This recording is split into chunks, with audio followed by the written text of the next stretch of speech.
नमस्कार, मैं आशा मेहता और आप देख रहे हैं ताजा रिपोर्ट। आइए आपको लेकर चलते हैं देश और दुनिया की सबसे बड़ी खबरों की तरफ। पहली खबर, प्रधानमंत्री नरेंद्र मोदी ने मंगलवार को कजान के 16वें ब्रिक्स शिखर सम्मेलन से पहले रूसी राष्ट्रपति व्लादिमीर पुतिन के साथ द्विपक्षीय वार्ता की। मोदी ने यूक्रेन संघर्ष का समाधान केवल कूटनीति में होने पर जोर दिया और रूस की मित्रता और मेहमान नवाजी के साथ आभार व्यक्त किया। उन्होंने कजान में भारत के नए दूतावास की महत्वपूर्ण संबंधों को मजबूत करने में बताया। पुतिन ने जुलाई में उनकी पिछली बैठक का उल्लेख किया और शिखर सम्मेलन के दौरान महत्वपूर्ण निर्णयों की आवश्यकता पर जोर दिया। पुतिन के साथ चर्चा के अलावा मोदी चीनी राष्ट्रपति शी जिनपिंग के साथ में मिलेंगे और अन्य ब्रिक्स नेताओं के साथ महत्वपूर्ण मुद्दों पर बातचीत करेंगे।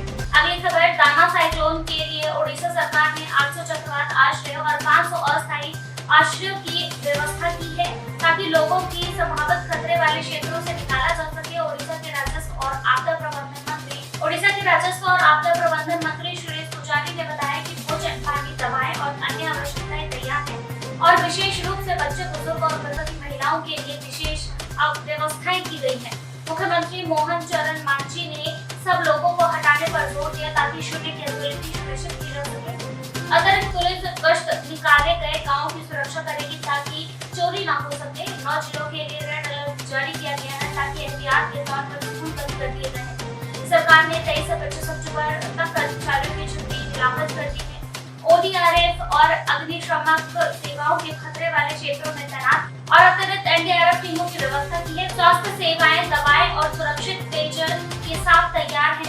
शहरी प्राधिकरण जल भराव से निपटने का इंतजार कर रहे हैं और चक्रवात के बाद निर्मल बिजली और जलापूर्ति सुनिश्चित कर रहे हैं। 24 और 25 अक्टूबर राज्य के लिए महत्वपूर्ण दिन माने जा रहे हैं। तीसरी खबर, जम्मू कश्मीर के मुख्यमंत्री उमर अब्दुल्ला ने रविवार को गंडेरबल में हुए आतंकवादी हमले में मारे गए डॉक्टर के परिवार से मिलने के लिए बडगाम का दौरा किया और मीडिया से बात किए बिना संवेदनाएं व्यक्त की।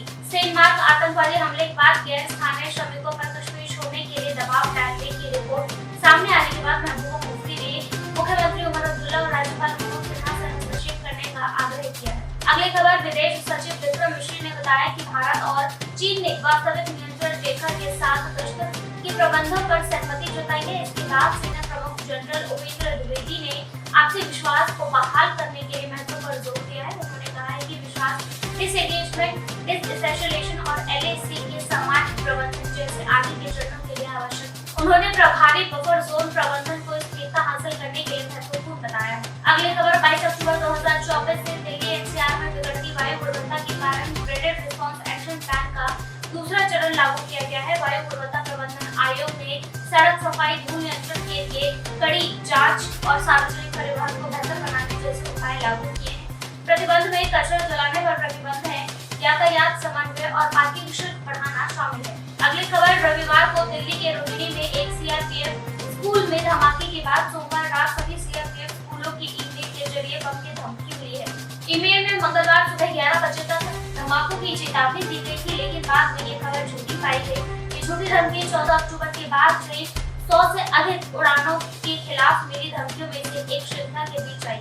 अगली खबर, उत्तर प्रदेश सरकार ने 22 अक्टूबर को सुप्रीम कोर्ट को जानकारी दी है कि बहराइच हिंसा मामले में आरोपियों के घरों से खिलाफ जारी किए गए हैं विध्वंस नोटिस पर कल तक कोई कार्रवाई नहीं की जाएगी। ये जानकारी 3 व्यक्तियों द्वारा किए गए एक याचिका के बाद दी गई है, जिसमें अवैध निर्माण से जुड़े विध्वंस नोटिस को चुनौती दी गई थी। वरिष्ठ अधिवक्ता चंदन उदय सिंह ने इस मुद्दे को न्यायमूर्ति BR गवई और KV विश्वनाथ की पीठ के समक्ष प्रस्तुत किया। पीठ ने पहले ये फैसला सुनाया था कि सार्वजनिक स्थानों पर अतिक्रमण को छोड़कर किसी भी विध्वंस के लिए पूर्व अदालत की अनुमति आवश्यक है। न्यायमूर्ति गवई ने राज्य को अदालत के आदेशों का उल्लंघन करने के बारे में चेताया और कल सुनवाई तय की गई है।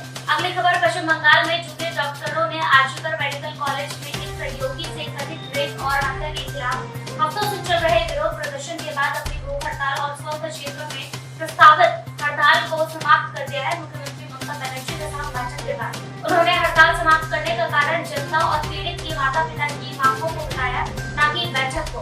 हालांकि उन्हें कुछ आश्वासन मिले हैं, लेकिन डॉक्टरों ने विरोध जारी रखने की कसम खाई है। बैठक के दौरान धमकी देने की संस्कृति और अन्य मांगों को लेकर काफी गर्मागर्मी की खबरें। अगली खबर, क्षेत्रीय कर्मी सेना ने जेट गैंगस्टर लॉरेंस बिश्नोई को मारने वाले किसी ही पुलिस अधिकारी के लिए 1 करोड़ का इनाम घोषित किया है। लॉरेंस बिश्नोई का नाम एनसीपी नेता बाबा सिद्दीकी की हत्या से जुड़ा है। समूह के अध्यक्ष ने सरकार की आलोचना करते हुए कहा कि बिश्नोई का गिरोह देश भर में एक महत्वपूर्ण खतरा बना हुआ है। अगली खबर, भारत ने 16 अक्टूबर 2024 को अपनी चौथी न्यूक्लियर पावर्ड बैलिस्टिक मिसाइल पनडुब्बी, जिसका कोड नाम S4 है, का शुभारंभ किया।